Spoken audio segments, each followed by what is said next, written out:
ao Agenda Cast, episódio número 30. E o episódio de hoje tem o título Abono de Permanência entre o direito de ir e a vontade de servir. E hoje estamos aqui para falar de um tema extremamente importante para o RPPS e o servidor público. Trata-se do abono de permanência. O que é o abono de permanência? Quem tem direito? Há um impacto financeiro ou não? Qual é o reflexo disso na vida do servidor e nos procedimentos do dia a dia do RPPS? Sobre isso e muito mais nós falaremos hoje. Fique conosco até o final, nos acompanhe, siga-nos, faça suas perguntas. Nós estamos aqui para interagir com vocês. A nossa satisfação é estar aqui com esse propósito. E hoje, para falar desse tema, para navegar na jornada do abono de permanência, estou com um convidado que vocês já conhecem, que já esteve aqui em vários episódios. Acredito que é um convidado que já podemos classificar como fixo do Agenda Cast, porque tem contribuído muito, tem colocado os entendimentos na mesa e tem sido um resultado muito bacana, muito interessante. Até mesmo por isso que está sendo convidado tantas vezes assim para estar aqui. Estou falando do Éder Moraes. Éder, bem-vindo a mais um Agenda Cast. Obrigado. Olha nós outra vez no ar, né? Mais uma vez estamos aqui para um tema também extremamente importante, interessante, muito polêmico em alguns aspectos, e que nós colocaremos na mesa hoje. E puxando, né? Olha a gente outra vez no ar, o show tem que continuar. Tem que continuar, não pode parar. E o abono de permanência está aí para que o show possa continuar. E quantos shows mais nós teremos? Vamos ver, né? Vamos ver, tem tema interessante vindo, quem sabe uma reformulação, um episódio diferente. A gente está aqui para contribuir, para trazer o entretenimento que de fato interessa, né? Que é o conhecimento.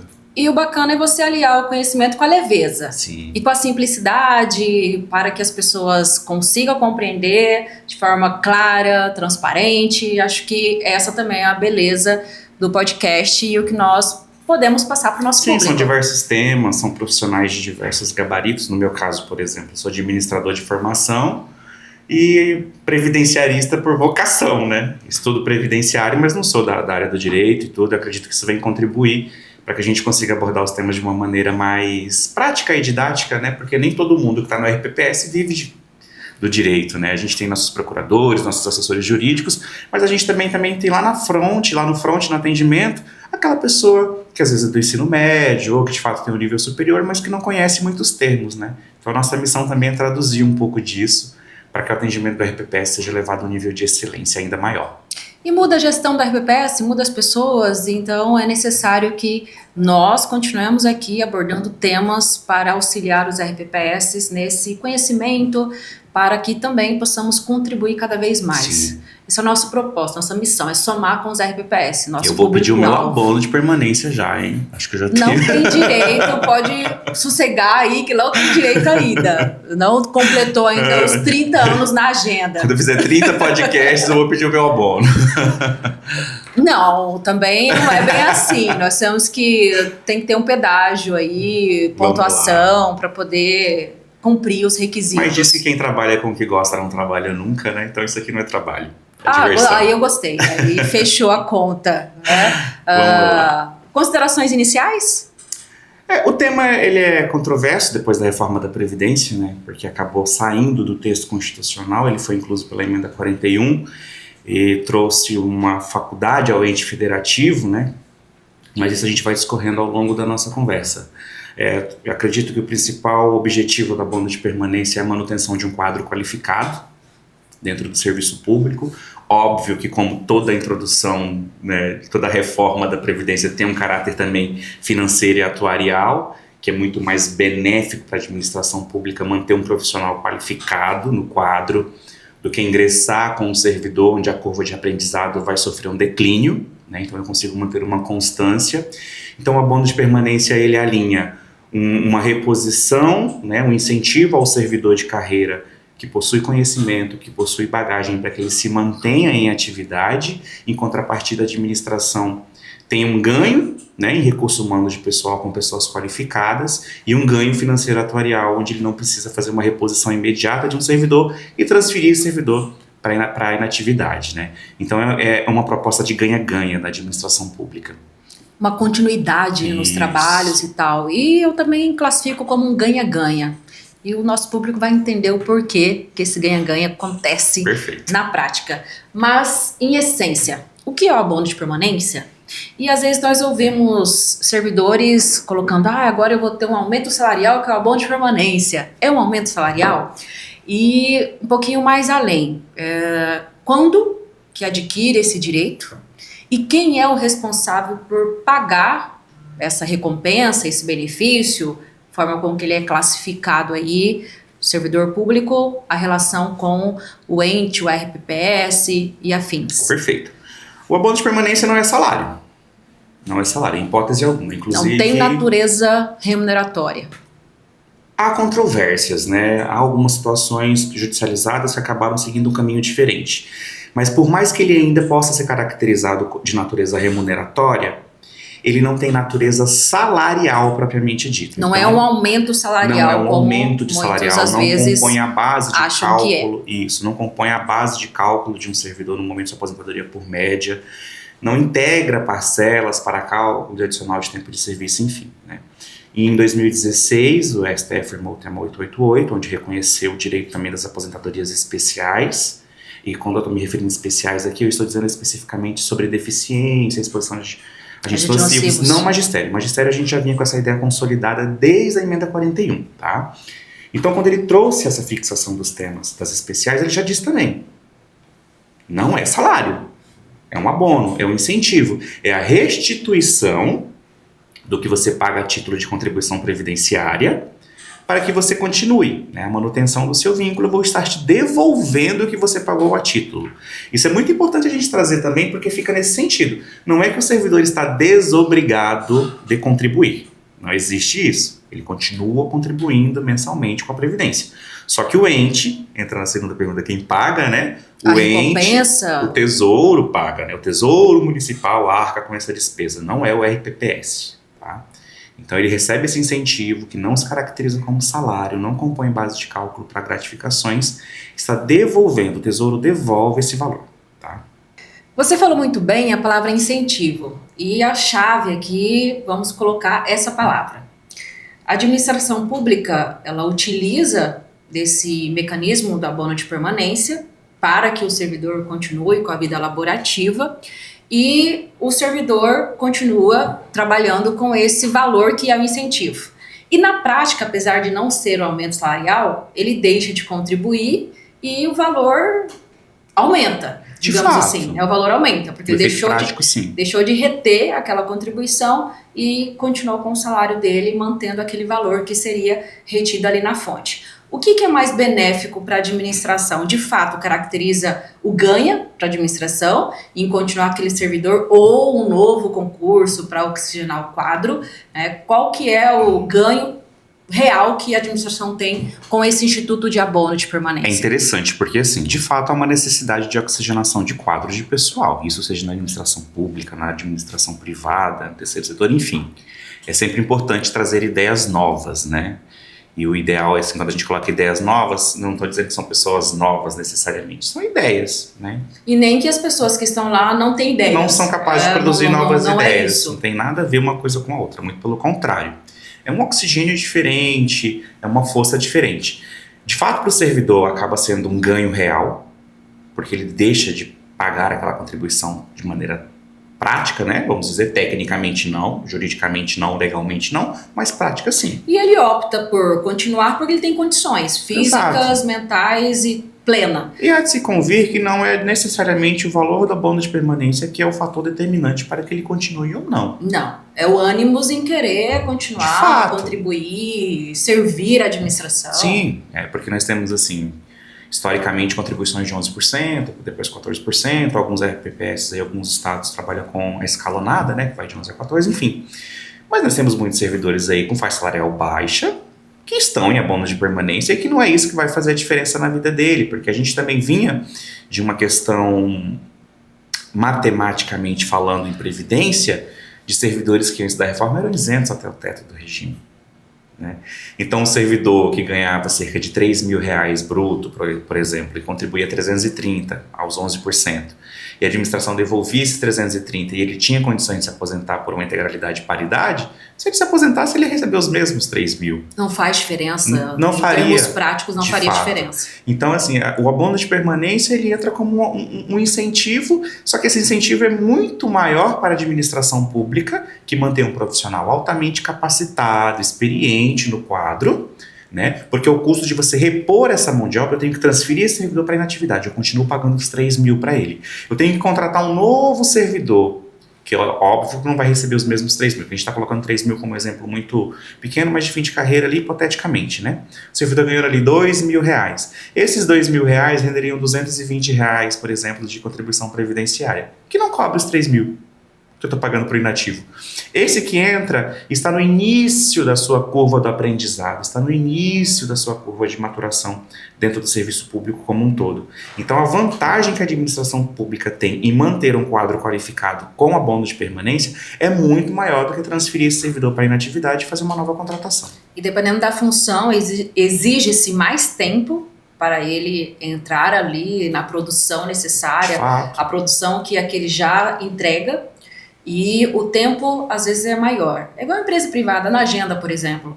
Contrata-se uma pessoa nova que nunca ouviu nada de RPPS, meses e meses, até anos. Tá no início da curva dela. Para poder dominar o assunto e entregar um resultado de outra pessoa que eu já tenho com 10 anos, por exemplo. Eu ele mesmo no atendimento, nós contratamos consultores com frequência. Inclusive, esse é o meu EP de aniversário, né? Estou fazendo 9 anos de agenda. Olha, parabéns pelos 9 anos. Obrigado. Nesse 30º episódio da Agenda Cash. Fez certinho, né? 3 vezes 3, 9, deu certo. Foi lá. A gente contrata um consultor novo, eu não consigo comparar o conhecimento que eu adquiri ao longo desses 9 anos com o que ele vai adquirir nos próximos 3 meses. Né? Eu não posso cobrar dele o mesmo desempenho que eu ou qualquer outro consultor que esteja dentro da empresa aqui conosco vivendo no dia a dia tenha isso. Então, a manutenção de um quadro qualificado, a administração pública ainda faz pouco, né? Sim. A legislação ainda diz pouco sobre isso. Somente o abono de permanência. Óbvio, para carreiras como de auditores, né, ou pessoas que estão ali no Tribunal de Contas, nas procuradorias e o alto escalão do governo, para servidores que possuem uma remuneração um pouco maior ou consideravelmente maior, é um valor interessante. É um valor interessante ao qual o servidor tenha condições. Mas a gente vai detalhar mais um pouco isso sobre o tema, porque houve algumas mudanças aí depois de 2019 que isso acaba caindo por terra. E vamos então pelo início.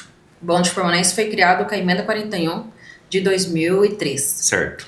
Por que foi criado exatamente nesse momento? E qual que é a relação do abono de permanência com o fim da integralidade e a introdução da idade mínima, como foi os parâmetros da Emenda 41? Uma das emendas consideradas mais brutas dentro do sistema previdenciário, até antes da 73, foi a Emenda 41. Acabou com a paridade, com a integralidade, instituiu média aritmética. Então, em contrapartida, a administração disse que precisamos fazer algo também para que essas pessoas não sejam tão prejudicadas. Né? A gente tem isso, as regras de transição também, que ainda garantiam isso. Que é exatamente para amortecer um pouco o impacto. Exato. Então, para esses servidores, quando teve a idade mínima exigida, disse, olha, quando você chegar na idade mínima e que mesmo você queira continuar, você vai ter uma compensação. Então, instituiu-se na Emenda 41 o abono de permanência. Na minha visão, a única falha que houve quando se instituiu o abono de permanência legislador é que deixou descrito ali meio que eram as regras, né? E aí tivemos um problema com a Emenda 47, quando veio a Emenda 47, e aí tem ou não tem abono de permanência para regras da Emenda 47? Também a questão das especiais, que só em 2016 o STF pôs fim a essa discussão. Então a ideia do abono de permanência dentro da Emenda 41 era trazer um amortecimento, ele entrou como amortecedor, uma compensação para servidores que já vinham previdenciariamente, vamos dizer assim, sofrendo, né, com essa mudança de regime dentro da Previdência, com o fim da integralidade, paridade e instituição de média aritmética, a forma de que houvesse um incentivo para que essas pessoas permanecessem no quadro e que não sofressem tanto com essa emenda constitucional. O requisito central do abono de permanência é preencher os requisitos para aposentadoria. Cumulativos. Todos os requisitos. Não adianta atingir idade ou só o tempo de contribuição, não. Tem que ser combinados. Poderia aposentar nesse momento, mas optei por continuar. São todas as apostadorias que são abrangidas. Você já falou um pouquinho de que teve a questão de definição de quais regras aplicavam-se ou não. E aí é importante nós deixarmos claro aqui para o nosso público, são aposentadorias voluntárias, precisa cumprir tempo de regra de transição, como que funciona? Explicitamente, somente, only, voluntárias. Somente regras voluntárias. E o que são regras voluntárias, para ficar um pouquinho mais claro? São regras ao qual o servidor cumpriu todos os requisitos e deseja se aposentar, né? Não se aplica invalidez, não se aplica aposentadoria compulsória e não se aplicava ainda lá também a questão da aposentadoria por idade, que apesar de se confundir com uma aposentadoria voluntária, né, porque eu tenho idade, tenho 15 anos, mas eu vou me aposentar, isso no regime geral, né? Aos 65 anos, homem, 60 mulher, posso me aposentar. Sim. Não há bônus de permanência, porque você precisa cumprir uma sequência de requisitos. Então, quais são as regras voluntárias? Aquelas regras ao qual o servidor cumpriu o requisito cumulativamente: idade, tempo de contribuição, tempo de cargo, serviço público, carreira, né? As regras de função de magistério, elas se enquadram, mas não se enquadram em regras especiais, né? Especiais é a exposição de agentes nocivos e deficiência. A função do magistério, ela assegura a redução de 5 anos de idade e tempo de contribuição, só que os requisitos são os mesmos de uma regra comum, vamos assim dizer, né, das carreiras gerais. Então, tacitamente, entende-se que na emenda 41, as regras de função de magistério estavam inclusas. Ficou-se nebuloso, ficou-se dúvida quanto à deficiência e exposição de agentes nocivos, porque até então a gente também não tinha isso muito bem regulamentado, né? A gente também tinha muita gente se aposentando por súmula vinculante ainda. E aí só em 2016, no tema 888, o STF definiu por vez que sim, deficiência também, exposição de agentes nocivos também tinha direito a bônus de permanência. Tá? Foi mais ou menos nesse linear que a coisa aconteceu até 2016. Nesse meandro do que você mencionou, tem direito à voluntária e etc., há também uma discussão envolto da bônus de permanência se ele é caráter remuneratório ou compensatório. Sendo remuneratório, ele teria os seus reflexos e compensatório outros reflexos. E algumas disputas judiciais em torno disso tudo. Perfeito. Vamos falar um pouquinho dessa disputa judicial. De fato, é remuneratório, é compensatório, incide sobre férias, sobre 13º, sobre verbas indenizatórias. Afinal, como é classificado a bônus de permanência, entrando nesse tema polêmico? Eu que decido? Não. Se a decisão fosse nossa, era mais fácil, né? Mas aqui nós temos todo um campo arcabouço jurídico, disputas judiciais, decisões, entendimentos firmados, então nós temos que ir pelas correntes dos então, entendimentos. Vamos assim. Primeiro entendimento, não é remuneratório, indenizatório. Ponto. Né? Em 2016, como eu disse, naquela situação da STF, ele colocou e, por fim, pôs fim. Não tem contribuição sobre o abono, ele não integra parcela, ele não integra nada. A pessoa recebe o valor equivalente à sua contribuição previdenciária e ele é restituído. Há discussões, inclusive há decisões desse sentido judiciais, administrativas não há, de que o abono de permanência ele é caracterizado como uma contribuição remuneratória, um valor remuneratório, perdão. Então, um valor recebido remuneratório. Por fim, ele sendo remuneratório, há incidência de imposto de renda e ele entra na base de 13º e férias. Tá? Só que isso é uma corrente judicial.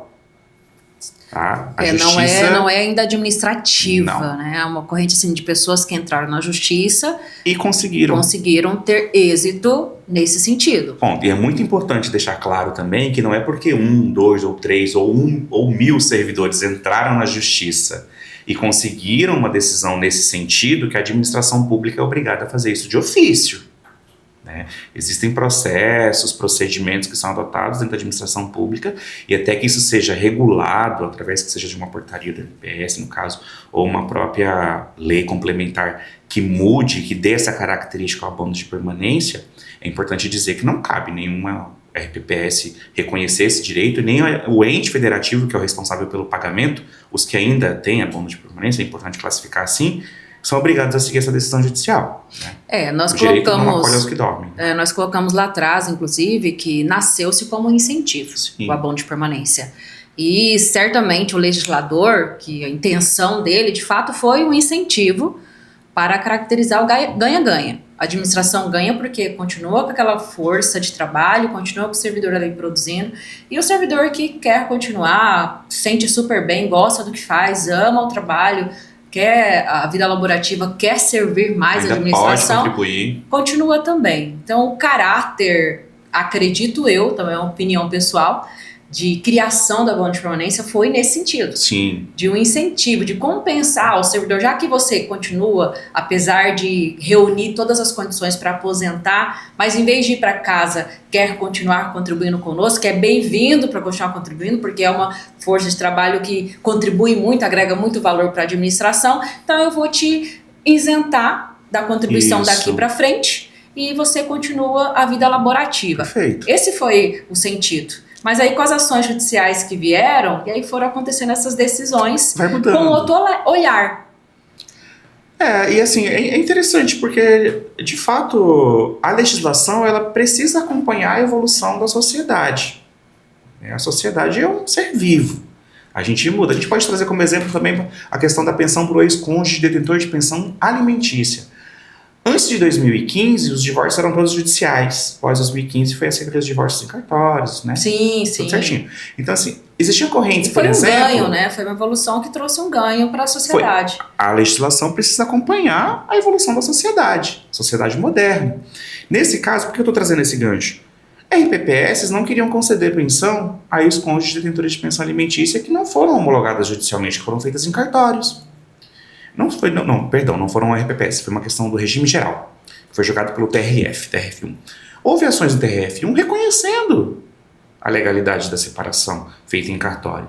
Então, assim, não é porque a coisa nasceu nesse formato que ela vai se perpetuar nesse formato. Não é a síndrome de Gabriela, nasci Exato. assim, morri assim, vivi assim. Então, a lei ela vem mudando, o seu entendimento vem sendo modulado, até porque a gente tem decisões, por exemplo, do próprio Supremo, que eles revisam o seu entendimento, a depender do momento, do calor da situação que está acontecendo, com outro olhar, ou quando a corte computar uma renovação dos seus membros, são outros ali que estão julgando aquela situação. Então esse entendimento ele é mutável, né? Óbvio que eu não posso dormir de um jeito e acordar do outro, né? A gente precisa ter ali uma isonomia no tratamento das situações. Mas o abono de permanência nasceu com esse incentivo e hoje existem sim decisões na justiça que reconhecem o abono como um caráter remuneratório, porém ele não integra parcela de salário de contribuição. Há incidência sobre imposto de férias, 13º e imposto de renda, mas não há contribuição previdenciária sobre isso, logo não há salário de contribuição. E muito importante até porque se houvesse o impacto atuarial seria gigantesco. Gigantesco, e não é essa a ideia. O abono de permanência, inclusive, ele veio com a ideia de segurar o impacto atuarial, de eu reter esse talento aqui, não aposentar, Exato. Não precisar repor essa força de trabalho. Então ele ia, se a gente mudasse esse caráter dele agora, ele ia de choque com o princípio de qual ele foi criado. E é importante destacar também que as pessoas até colocam, poxa, mas é injusto, eu gostaria que ele entrasse no meu salário de contribuição. Vem na mesma corrente de servidores que implementaram direito adquirido em regras revogadas, que continuam em atividade com ou sem abono de permanência, e que gostariam que esses salários de contribuição pós-revogação de regra entrassem no seu memorial de cálculo. Isso não acontece. Tudo para na data da revogação da regra. Né? E é muito importante a gente dizer e deixar claro que os regimes previdenciários no Brasil hoje são solidários. Hoje ninguém contribui pela sua própria aposentadoria. Né? Quem está na ativa hoje, somado às contribuições de quem já contribuiu, paga a aposentadoria de quem está aposentado. Então o regime é solidário. Então não cabe discutir, eu estou pagando o meu patrimônio, sou eu quem estou pagando, quero isso de volta. Não, o patrimônio é do regime. Sim. E o regime... Repartição simples, exatamente, né? O formato não é capitalizado, você é solidário. Esse é o funcionamento dele, né?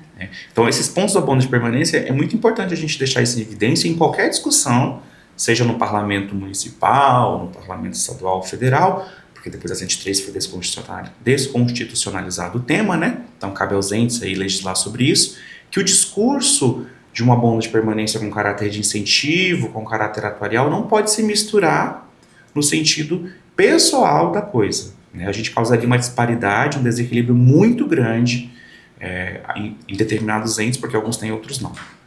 Em dados momentos, e até quem analisa a legislação e quem toma as decisões, digamos assim, é interessante que seja alguém que, às vezes, não tem muito conhecimento, mas em outro ponto é importante que sejam pessoas que tenham conhecimento. Porque quem não tem muito conhecimento tem a tendência de caminhar totalmente o contrário do propósito pela qual foi criado ali. Exato. Os institutos jurídicos, digamos assim. E aí acaba-se, às vezes, tomando decisões que fere não só o propósito, mas o financeiro e o impacto que acaba ocasionando em razão daquela decisão. E quando a discussão é estritamente técnica, sem um olhar de não fora, abre os olhos para as mudanças, adaptações, acompanhar o que as tendências trazem e que a própria sociedade, o mercado e a demografia e o mundo traz aí no dia a dia. Ou foca muito só no financeiro, no atuarial, não foca ali na questão humana, na questão do incentivo e da reposição. Então, o ideal é que haja, de fato, uma mescla desses dois universos. Uma comissão, um comitê. É um princípio democrático. Exatamente. Né? A democracia, ela vem disso, de nós podermos debater a ideia e chegar a um senso comum, a um denominador comum. E denominador comum não é o denominador que me agrada, né? É o denominador que agrada ao grupo. Exatamente. Ao grupo. Isso Exatamente. é a ideia. Em relação a pagamentos retroativos, aquele servidor que não fez a solicitação, apesar de ter preenchido os requisitos, ou demorou para perceber que ele cumpriu os requisitos, que poderia estar usufruindo do abono e não usufruiu, e não aconteceu, ele tem direito a retroativo? Primeira pergunta. E a outra pergunta, o que os entendimentos firmados têm trazido versando sobre esse tema, retroativos? A partir do requerimento, a partir da implementação dos requisitos, como que tem funcionado? Via de regra, é interessante a gente colocar isso e dividir em duas esferas, administrativas e judiciais, né? Via de regra, administrativamente falando, todos os retroativos são pagos a contar de data de requerimento. Ou seja, a administração pública demorou para analisar o seu requerimento, ele saiu 6, 7 meses, 1 ano, 2 anos, 3 anos depois. Você tem direito a retroativo. A data do requerimento. A data do requerimento. Há correntes, né, e aqui eu não vou dizer sobre jurisprudência porque eu não tenho 100% de certeza, mas há correntes, há doutrinadores que dizem que não, que o direito ao retroativo é do momento em que o servidor implementou o requisito para se aposentar voluntariamente. O fato dele continuar, ele já manifestou Exatamente. que quer continuar, que não Se eu quer não aposentar. manifestei que quero aposentar, eu estou tecnicamente manifestando que quero me aposentar. Mas isso é amplamente discutível dentro da administração pública como Totalmente. um todo. Né? O servidor que foi instruído a vida inteira que ele teria que requerer, em tese ele sabe que ele precisa requerer. Mas existe principalmente de na administração, fato, que há formalidades, que há manifestações, que há ali os requerimentos e solicitações para todo e qualquer procedimento. Exatamente. Então, para abono de permanência, é o que adota-se, que eu conheço na maioria dos RPPS, dos entes, é o requerimento. E o retroativo é a manifestação tácita do servidor por continuar através do requerimento. E o retroativo só se daria no caso de uma falha da administração em demorar a analisar esse pedido. Só caberia nesse sentido, tá? Estou aposentado, né, mas contribuí além do que eu precisava do tempo. Posso pedir o meu abono de permanência? Não, porque o abono de permanência ele é restrito ao servidor que está em atividade e deseja se manter. Você já se aposentou. Posso entrar judicialmente e pedir o abono de permanência do tempo?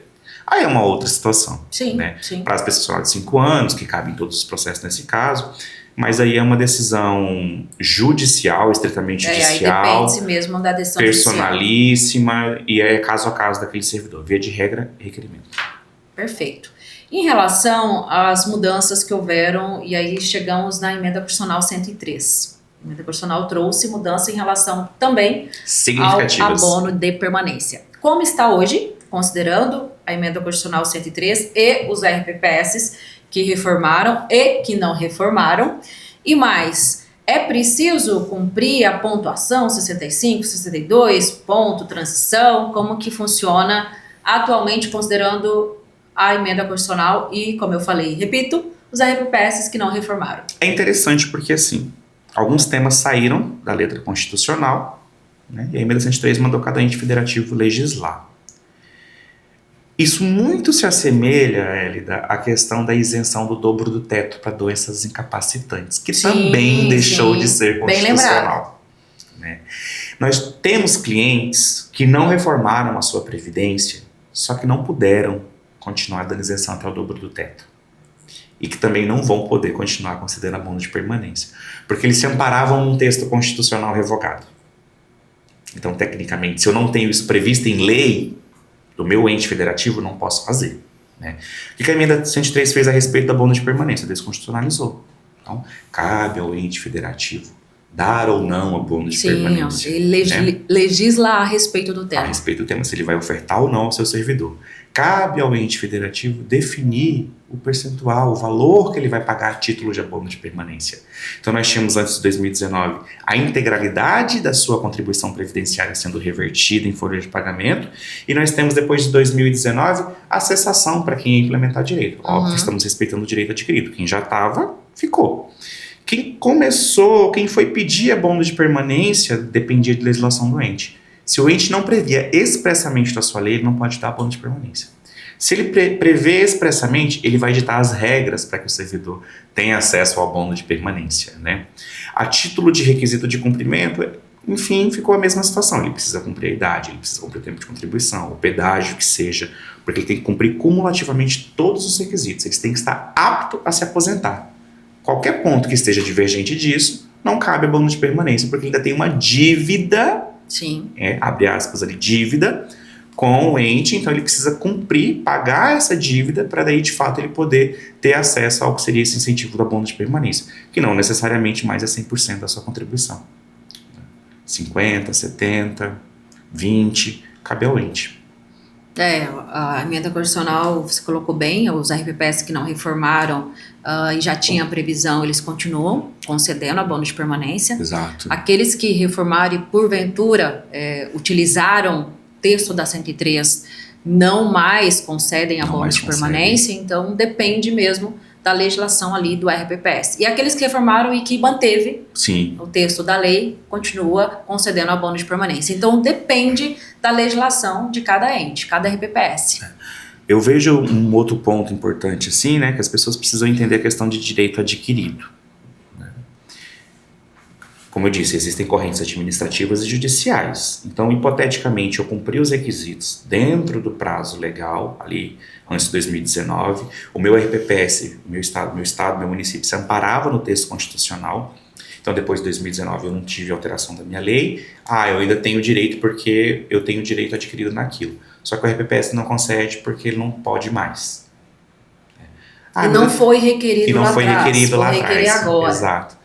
Eu tenho direito a um abono de permanência? Eu diria que só em virtude de uma decisão judicial. Administrativamente, eu acredito que não cabe. Porque administrativamente considera-se a data do requerimento. Exato. Se ele não requereu antes da revogação, exatamente, não tem direito adquirido falando de abono de permanência. Exato. Agora, vou requerer agora abono de permanência e ainda quero retroagir a data que eu implementei. Aí só judicial, não teria outra forma. A administração pública vem se mantendo firme nisso, trabalha somente com retroativos, até mesmo com retroativos, não, com data de requerimento, até mesmo quando a gente tem problemas sobre reajustes, por exemplo, ou alguma verba que está sendo paga errado, é praxe da administração fazer a correção e aguardar que a pessoa venha requerer os seus retroativos, né? Dificilmente um retroativo é pago de ofício, é mais quando provocado. Exato.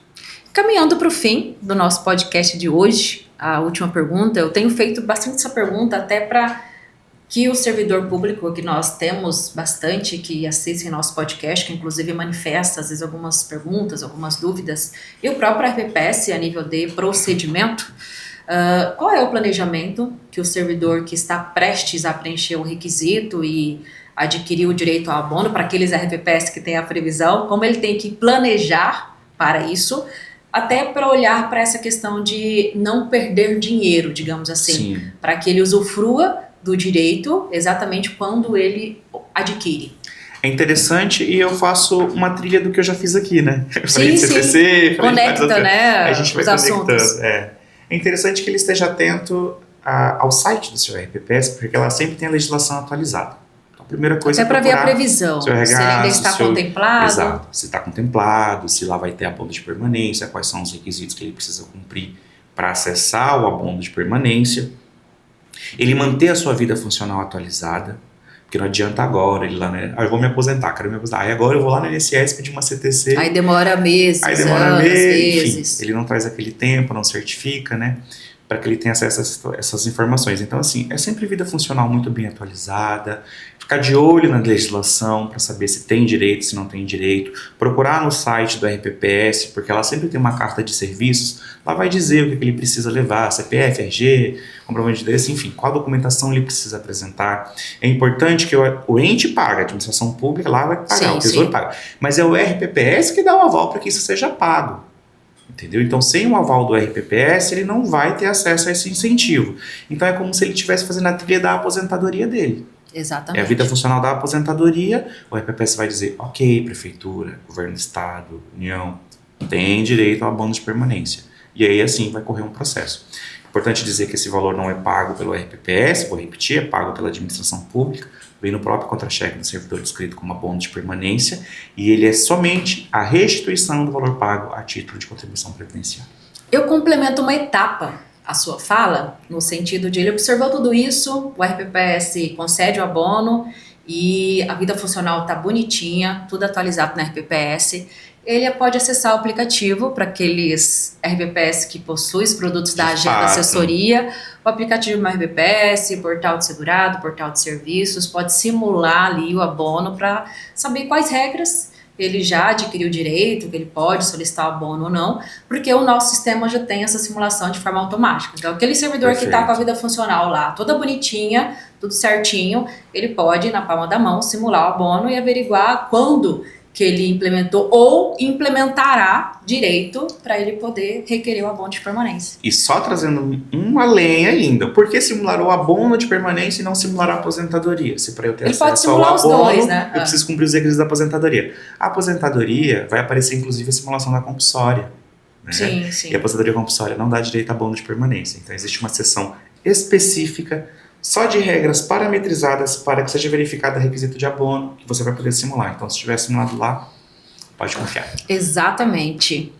Éder, gratidão pela sua participação, mais uma vez contribuindo aí de forma riquíssima com o RPPS, que tem muitos temas, graças a Deus, por isso que nós estamos aqui, temos um conteúdo vasto aqui para compartilhar com o nosso público.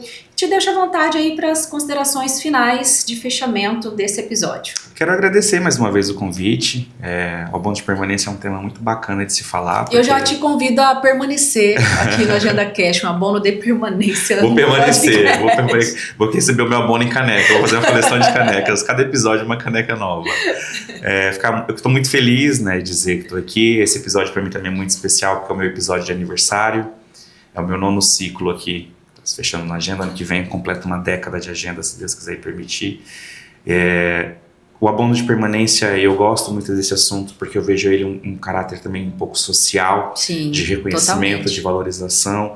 E como eu disse antes no início, o servidor não fica por conta do abono, ele fica porque ele ainda quer contribuir com a prefeitura, ele quer contribuir com o seu município, com o seu estado, com a população como um todo, porque o servidor público está para servir ao público, né? Exato. E nós, enquanto empresa do segmento, também estamos aqui para servir o nosso público, né? Então, agradeço mais uma vez o convite, quero convidar todo mundo também que está assistindo a gente a compartilhar esse conteúdo para que ele chegue não só aos RPPS, mas também aos servidores, para que eles tenham conhecimento dos seus direitos, de como percorrer os caminhos, de como chegar ao seu RPPS, porque às vezes fica um pouco distante, né? Tá longe lá no interior, não sabe muito bem como é que funciona. Procura o seu RPPS para saber mais da sua vida funcional.